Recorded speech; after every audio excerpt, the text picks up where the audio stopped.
Hi, right now we're going to go through and show you our first couple of parts. I think we've shown them to you before, but we're going to try it again just to make sure we all got it.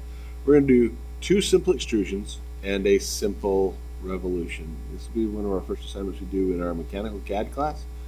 So this is just to get familiar with how to make a specified shape and specified size. So what I'm going to do is I'm going to start with a part. It's going to take a moment or two to load, so please be patient with me. Now this is my desktop area in the blue, my navigator bar over here to the left where it says model at the top, and then my drawing ribbons at the top and my interactive ribbons. I'm on a 3D model ribbon right now. I need to make a sketch.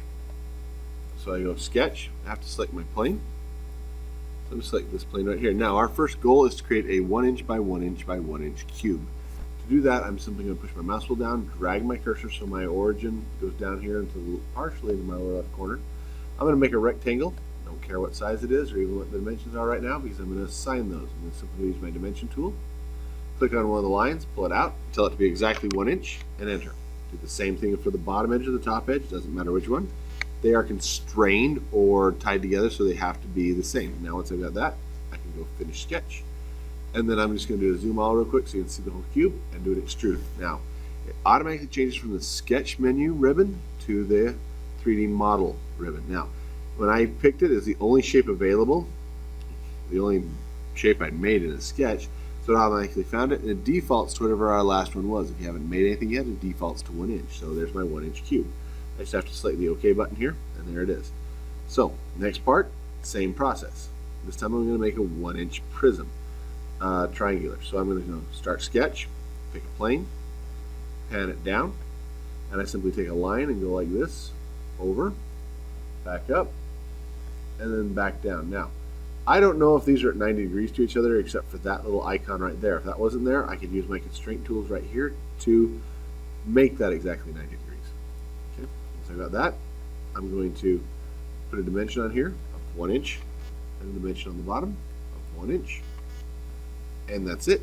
The hypotenuse of this triangle is going to be whatever it's going to be because I've already assigned the base and the height. Now, pan that in, extrude it, exactly 1 inch, defaults to again. There we go.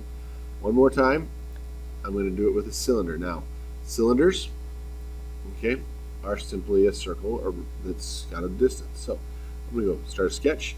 Now, one thing about circles, if the circle is the core of your piece, I always put the circle, the center of the circle, on my origin. That means it divides the planes by just automatically. So I'm going to make that a 1 inch diameter circle. I'm going to finish the sketch, extrude this, it's going to default to 1 inch again. Okay. That's all it takes to do this. Now, as far as revolutions go, we're going to make a revolution here, and I can make a ball if I want to. In fact, I'm going to. I'm going to start a 1 inch ball by going in here, sketch. There's my XY plane. I put a circle right here on the origin, make it 1 inch in diameter. Now I'm going to draw an additional line in this point. I'm going to go from the quadrant right here to the quadrant right here.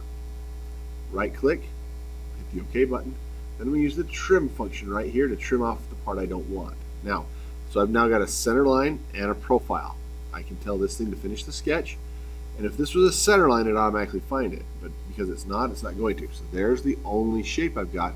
It's looking for the axis, you can tell from this blue area right here. So I pick the axis as that line, and it's going to make a 1 inch sphere for me. All right, that's it. Thanks for your time. See you later.